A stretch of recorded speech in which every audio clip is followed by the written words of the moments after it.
Hello everybody, I'm Edwin, I'm the online editor at Official Xbox Magazine, and I'm here with... Hello, I'm Keith Stuart from The Guardian. And we're here to talk about Tomb Raider, which has been released and has been getting quite a warm reception. Not quite sort of ecstatic, I think, but... It's been quite guarded, hasn't it? It's getting lots of 8 out of 10s, so I think there's a lot of enthusiasm for it, but there's people wondering about the change in direction for the game, I think. Are you not so convinced by the new Lara? I don't know. I mean, I think what they've done, I think they had to do. It's been such a long time since the first series of games, and then Crystal Dynamics took it on, and they did 3 games which were very similar to the core design games. And I think, and then they've had quite a big break, so I think they've had to rethink it. And from listening to Crystal Dynamics talk, they've been really influenced obviously by what happened with Star Trek and Batman, and they thought, the reboots are popular, let's have a go at that. So that really seems to have been the driving force behind this game. It does seem, I mean, actually it's interesting that you say about the previous 3 games. I mean, I agree that they are much closer to kind of classic Tomb Raider than this one, but I do think you get a lot of groundwork in those games in terms of just the kind of the way the camera angles work, the way that the kind of ledges are highlighted and things of that nature. That all obviously builds for the reboot. Yeah, and I get the feeling that one thing this game does do, although there is a certain amount of suspicion a lot of the time about how open the world is, and it does feel like it's very narrative driven with some open hub sections. But from what people are saying and from my experiences with the game, things like the climbing element are much more open than they are in Uncharted. So you get much more of a feel of Lara interacting with the environment in a kind of naturalistic way. I don't know if you agreed. No, I think it's. I mean, the whole open sort of versus linear part of it is quite interesting actually, because I feel like it occasionally either doesn't communicate what it wants you to do, or can't quite decide for itself what it wants you to do, or something. Because I mean, there are some. All the environments look quite similar, but some are much more open, and sometimes you'll see something and it'll be a lovely piece of backdrop and you'll think, and you'll continue down the corridor. Other times you'll be like, actually I can go and hunt that, or I can go and explore that, find some salvage, or whatever it might be.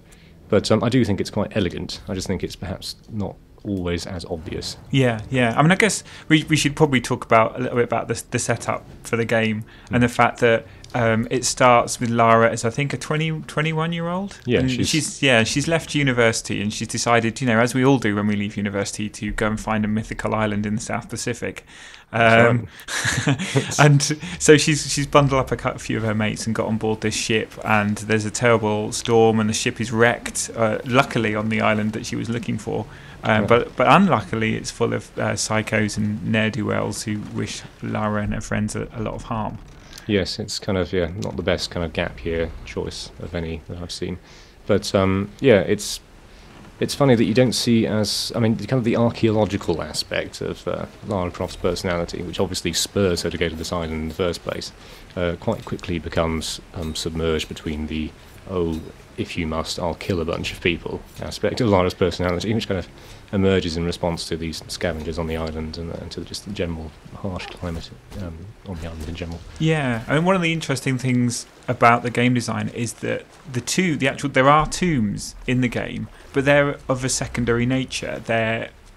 Most of them you can decide to go and explore them and solve the puzzles. They're not part of the main thrust of the gameplay, so it's a slight casual nod to old school Lara, but it's a nod you don't have to follow, which is kind of weird in a sense. It's like the whole heritage of the game becoming a sort of sideshow. Yeah, it is strange. I mean, although I do think that actually the optional missions are some of my favourite parts of the game, just because actually you get a sense of what Crystal might have achieved with, say, the original format for Tomb Raider, if they just built in some of the kind of narrative vehicles that they have in the new one. Because I mean, as you explore these side missions, Lara comments on things as she passes them. She might say, that looks like late Mayan, blah blah blah blah, or she might, yes, you can see there's a kind of evidence of a kind of a servant aristocracy kind of relationship here or something, and that's all completely incidental, and it's actually all lovely because you're just solving the puzzle as you probably would any Tomb Raider puzzle, regardless of release year, but you just have that much more context and it gives it much more I don't know, naturalness. Yeah, I mean, it feeds much more back towards Toby Gard, the guy who originally came up with Lara Croft, was very heavily influenced, I think, by the Indiana Jones films, and she was always meant as a female Indiana Jones. So those moments where she's talking about relics that she's found and mythology, they really hark back to Indiana Jones. Whereas the rest of the game, Crystal Dynamics have talked about how First Blood was an influence and Ripley from Tomb Raider was an influence, and things like they were really heavily inspired by the film 127 Hours. This whole idea of people discovering themselves through enormous hardship, and I don't think you can argue, and looking at the footage now, you can't argue that Lara goes through a heck of a lot of hardship on this island. Some would say she goes through a bit too much hardship, really. I mean, like, there are times when, every platform will collapse, everything will have some sort of hidden spike. There are bushes which can knock you over, and pretty much everything any machine you go near explodes, essentially, and Lara reacts as you would expect somebody to react when they're in extreme pain. Yeah. So, yeah. They've really layered, especially early on in the game, they've really layered on the punishment, haven't they? I mean, she does sort of get a really nasty injury when she falls on a spike, and then she's beaten up, and then she's hung upside down, and then she's beaten up again, and then she escapes, and then there's that scene which has caused a lot of controversy when she's kind of groped by one of the savages on the island, and lots of questions were asked about, well, does Lara Croft as a female character have to go through this kind of sexualized trauma? Yeah, but I don't know. I mean, in the game, it didn't feel actually that it didn't. A lot has been made of it, but it didn't feel. It doesn't feel. Yeah, I mean, I think it's. Yeah, I mean. It has been blown out of proportion, but I'm not convinced by how they've kind of sort of matured Lara into somebody who isn't just an objectified female heroine. I mean, the sheer extent of the punishment that's inflicted on her just seems a little bit gratuitous at times, and the whole sort of, the moment when she's groped by that particular bloke, there's a kind of an odd case of having your cake and eating it, where it sort of clearly wants to conjure the spectre of sexual violence, but then it backs away from it very quickly, and you just feel a bit like, well, this feels cheap and tacky. Either don't do it, or do it in a way which actually explores it appropriately and gives it, the respect it deserves as a subject. Yeah, I mean, I totally sympathise with what Rhiannon Pratchett has been saying about the character, in that they've made this character more vulnerable because it's an origin story, and she's not vulnerable because she's female, but she's vulnerable because she's like a human character, and they want to portray that, the idea that as a hero she had to go from being someone who was scared to someone who's much stronger, and I kind of really buy into that. But in the game, actually, and this is what a lot of reviewers have said, it all happens remarkably quickly. From her first kill, where she's staggering about, filled with remorse, vomiting, and about 5 minutes of gameplay later, you're stabbing people in the face with axes. And it's less than 5 minutes, actually. I think it's like literally the next 30 seconds. She just goes, "Oh well, I've done it now." They're all basically the same. In for a penny, in for a pound. It kind of catches you out a little bit with that, because there's that moment, and then I think shortly after that, another character asks her. She says, "Oh, I've had to kill somebody to survive," and her mentor, this Roth character who's stranded on the island with her, tells her over the radio, "Oh, well, that must have been incredibly hard." And she's like, "Actually, what disturbs me is how easy it was." And I thought that was actually quite a nice response to the, criticisms of it being quite a laboured transition. Actually, it can be easy. I wonder if it is then a problem in some ways with storytelling through video games, because I think those kind of big transitions, which are like in a film, they can really telegraph a character very quickly changing and becoming more determined, and they can do that through lots of close cuts to faces and that sort of thing. They can really control the experience and show you a character changing. But in a video game, I think it's much harder for them to show quick character turnarounds. Maybe it's not Crystal Dynamics' fault. Maybe it's the medium. I don't know. It's definitely a larger problem, isn't it? I think there's a definite incongruity between the cutscenes and the sequence where you're given control. And I sort of think maybe they could have learned from something like, say, Heavy Rain, where you have this kind of ability to choreograph small actions in the world and kind of almost decide their mood, like opening a door can be you can decide how dramatic you want that to be.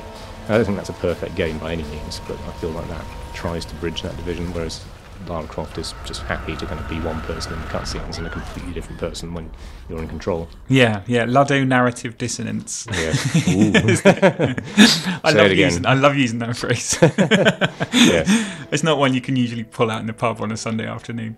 Well, you can. You won't have much of a conversation afterwards. No, depending on who you're talking to. You just, yeah, exactly. People would just get up and leave.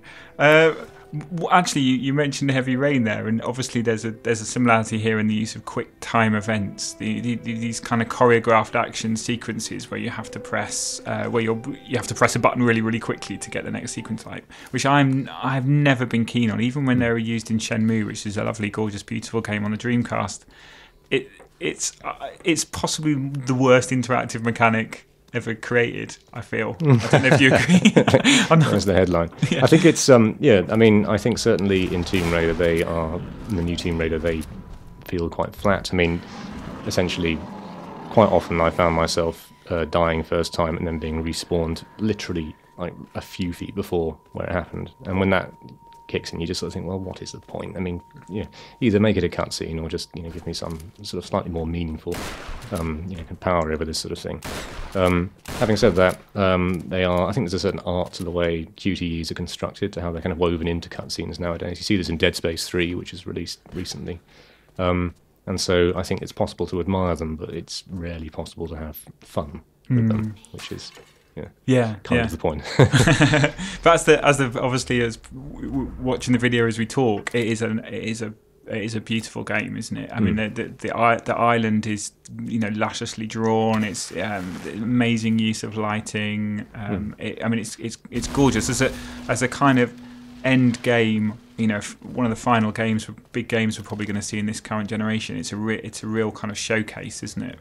It is stunning, and it's as I say, I mean, when it does branch, when it becomes a more open game, that's all the more impressive, because obviously they don't have the luxury of setting the parameters quite as definitely as they do in the corridor moments. But I think in particular the animation system is worth picking up on, because I'm sure you can see here, I mean, there's definitely some Uncharted / Assassin's Creed sort of DNA in there in terms of how she tackles handholds and ledges and how she sort of moves across beams and things. But they've built in lots of sort of procedural stuff. I think that's probably the right way of describing it, where if you're walking past a surface, we might see at some point, she puts out her arm to steady herself on it, or if she walks past a fire, she'll kind of flinch away from it. She turns her upper body naturally as she moves, which gives it a real kind of flow and believability. So I think I agree. It's a stunning game, and it's nice to see stunning games. Obviously in the wake of next gen reveals, and with all these games being demoed on high-end PC builds for console. It's nice when you can actually pop something in your hard drive and into your Xbox, and it just blows you away. Yeah. So. What did you think about the multiplayer? Because to me, again, Crystal Dynamics have said, well, we wanted to challenge ourselves, and so and then they said, well, let's try something different. Let's add multiplayer. But I felt that with Uncharted, when they added multiplayer, and with Assassin's Creed as well, you really got the sense that they were trying to explore that idea of multiplayer. Assassin's Creed had that whole kind of cat and mouse feel to the multiplayer, and Uncharted had some of the character and narrative in its multiplayer. But Tomb Raider really does feel as though they've almost bought in, an identikit IKEA multiplayer. No, it's completely. I mean, it's not bad. It's it sort of hangs together. The maps are quite readable. You can kind of you jump into them, and you're immediately kind of forming strategies as you run. But this is exactly the same, sort of progress ladder sort of driven, third-person shooter we've been playing for about 5 years now. You've got 2 weapons, you've got grenades, you've got kind of like booster abilities you can plug in. There's a sprinkling of the acrobatics you get in the main game, in as much as you can climb up surfaces with the climbing axe, you can use zip lines and things of that nature. But if you play any third-person shooter online this generation, you'll have played this one, and you'll have probably played a better version of this one. So I'm I would rather. I think you were saying earlier, actually, you'd rather they'd have spent more time on the single player and maybe added some more chapters to that campaign, because it's not the longest game in the world. No. How long have you been playing so far? It's not. I've got about sort of 3-4 hours in, but it's. I think it's kind of in the 10 sort of hour kind of range. It could definitely do with some more meat on the bones, but then I guess that's what DLC is for. Yeah. So yes. Yeah, then I'm sure that'll be springing up soon, won't it? Probably, yeah. No, I'm sure they'll start talking about it in the not too distant future. And so, do you think at this point, I mean, is this a version of Lara that you want to see kind of perhaps, well, either taken forward into another game that's very similar, or maybe taken into a completely different kind of Tomb Raider game? And what do you think they should do from this point on? I think they've. It's going to be tricky for them now because they've played that reboot card now, haven't they? And they can never play that again. And a lot. I think obviously we've seen the second Batman reboot film. We've seen Christopher Nolan's follow-up and to Batman Begins, and that was really, really good. We've not seen yet the Star Trek what they do with Star Trek now. It's been rebooted. I think once you've played that, let's go back to the beginning card. It's quite difficult. So I would like to see. I mean, I think it's an enjoyable and interesting game, and a beautiful game in a lot of ways. And I think I'd like to see. I don't want them to change it. I don't think it should become a co-op game. I don't think you should do a Dead Space 3 on it or anything like that. I think they need to now. They've invested in this whole idea of the beginning of a survivor, and they need to progress now onto like Lara's first proper adventure as a hardened adventurer. I think so. I think they need to carry on this line, this kind of gritty character-led adventure. Okay, it doesn't have to be that gritty. I mean, she's an academic fundamentally, isn't she? She could just. I mean, it could be Lara applies for Arts Council funding, which is a lot grittier than any. Maybe that will be the iPhone spin-off. Yeah, the Facebook version. Yeah, I think. I mean, I'm interested to see whether they continue the Guardian of Light sub-series, which was a big hit on Xbox Live Arcade, and is very co-op driven, and obviously very completely different view of Lara, much more about the kind of the old sort of saucy Lara. Saucy Lara, yes. Lara sauce, whatever. But I hope they keep that game, because it just seems like something that would get them a lot of goodwill, and it's a completely different flavour to what they've got with the new Tomb Raider. Yeah. But I think I definitely feel they're doing the right thing. I think for this generation, it'd be interesting to see what happens with Lara in the next whatever they call the next Xbox. Well, yes. Well, we shall wait and see. Well, Okay, so that's Tomb Raider by Crystal Dynamics, published by Square Enix, and it's out now on PS3, Xbox 360, and PC. Thanks for listening. Thank you. Bye-bye.